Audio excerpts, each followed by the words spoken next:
Magandang araw po. Ako po si Chai Dugin ng BSED2. At ang titulo ng piyesang ito ay si Daklatan.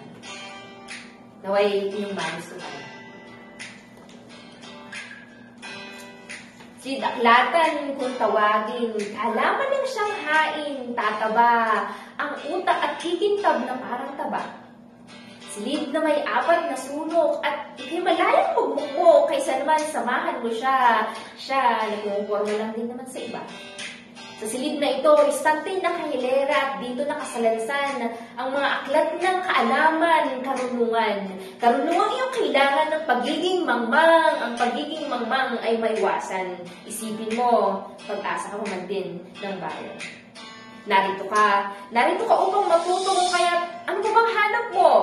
Si Daklatan ay naghihintay sa iyo at palaging bukas sa pagdalaw mo. Hanap mo ba'y mapagkakatiwalaan? Dito, impormasyon mo pagkakatiwalaan, di tulad niya na sumama na sa iba. Hanap mo ba ay tunay? Halina! Dito, mga detalye ay tunay, di tulad ng mabulaklak niyang salita na naulang din naman sa wala.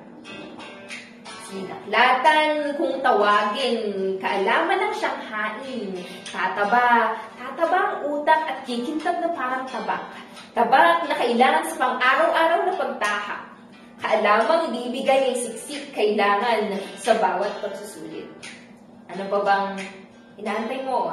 Halina't matuto, si Daklatan ay bisitahin. Siguradong sa kaalaman, ikay bubustin. Maraming salamat po.